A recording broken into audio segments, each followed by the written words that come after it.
Assalamualaikum warahmatullahi wabarakatuh. Ketika tahun 1832, Johan Donker, komisaris Belanda di Kediri, meminta informasi tentang sejarah Kediri. Mungkin Mas Ngabhi Purbawijaya, selaku orang Jawa, tidak pernah mengira bahwa ini merupakan bagian dari proyek rekayasa di masa depan tentang budaya di Jawa. Layaknya seorang hamba yang mengabdi, Purbawijaya yang saat itu menjadi beskal atau pelafalan dari kata piskal yang berarti pejabat setinggi dengan jaksa. Pada saat di Kediri hanya menuruti saja kehendak sang tuan. Meski hasilnya bukan karya bernilai historis seperti dikehendaki oleh Donker, nyatanya karya mistis mitologis serupa pada masa selanjutnya tetap dianggap berguna. Sebenarnya telah lama Belanda menghendaki penguasaan terhadap narasi sejarah bangsa jajahannya, pengumpulan tradisi-tradisi lokal dan manuskrip kuno di Jawa telah menjadi agendanya. Para akademisi Belanda diturunkan untuk menggali berbagai data terkait kesarjanaan yang memiliki penguasaan terhadap tradisi, adat istiadat, dan sistem nilai suatu masyarakat akan berguna dalam membangun pendekatan, termasuk dalam merancang format hegemoni dan pelanggengan kekuasaan. Di penghujung akhir Perang Jawa, kebutuhan untuk memahami kawasan ini semakin terasa, apalagi pemerintahan menggulirkan kebijaksanaan tentang tanam paksa untuk mengisi khas negara yang terkuras untuk pembiayaan operasional menumpas berbagai aksi perlawanan. Dalam praktik di lapangan, kebijakan baru yang bersifat eksploitatif itu menuntut lebih banyak interaksi dengan kalangan bumi putra.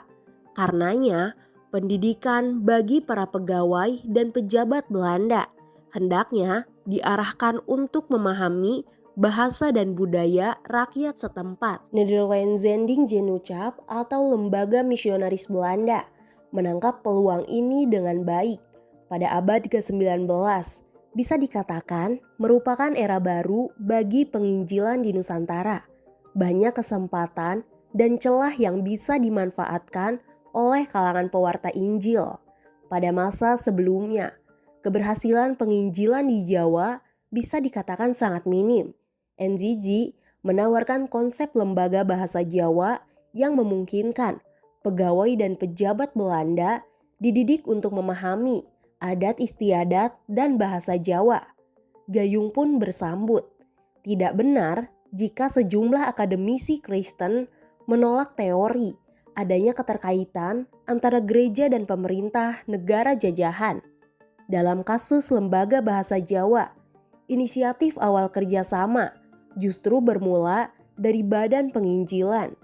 Tindakan kompromistis antara pemerintah penjajah dan institusi misi ini kemudian membidani lahirnya Institute for the Javanese Tale atau Lembaga Bahasa Jawa pada 27 Februari 1832. Guna pendirian Lembaga Bahasa Jawa tersebut, NZJ lantas mengutus Johann Friedrich Karl Gericke dan kemudian Gericke menjabat sebagai pemimpin dalam lembaga tersebut. Bisa dianggap sebagai peletak utama kesarjanaan Belanda dalam studi literatur Jawa.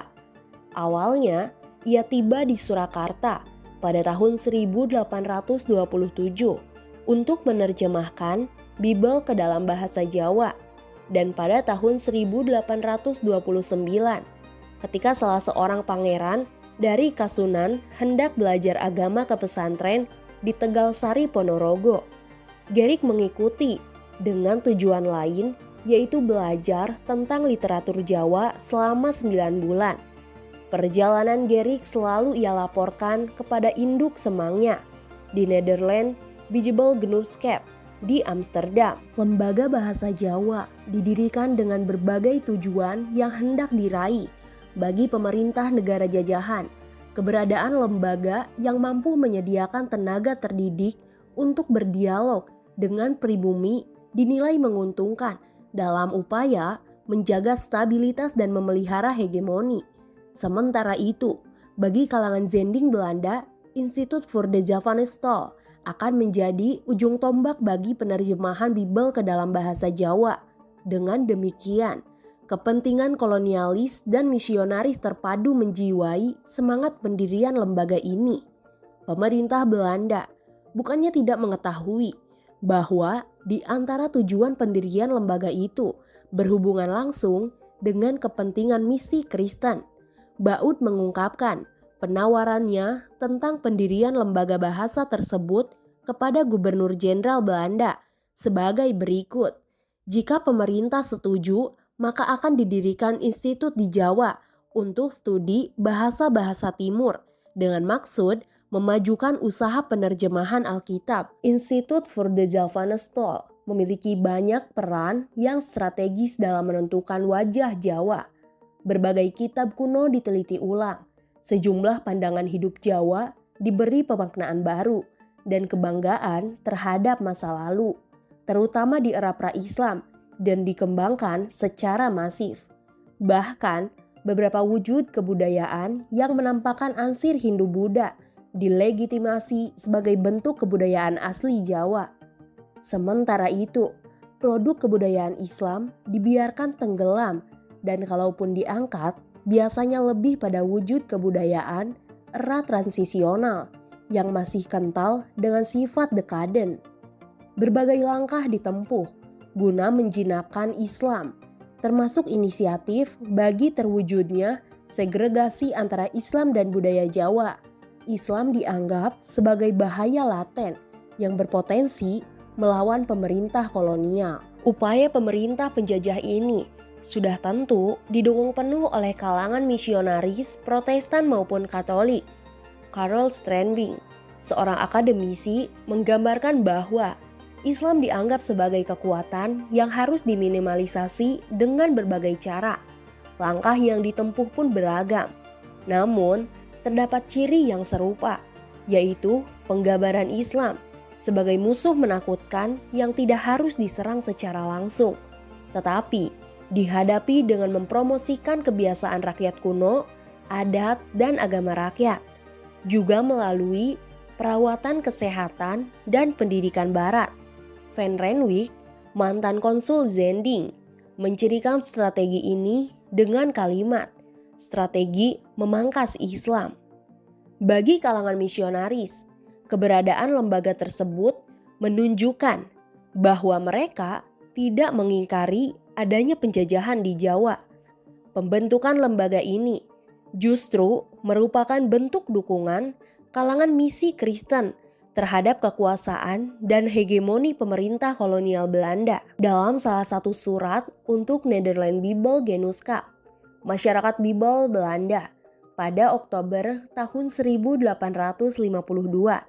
Gericke menegaskan bahwa penerjemahan Bible ke dalam bahasa Jawa memiliki tujuan politis yang akan menguntungkan pemerintah Belanda.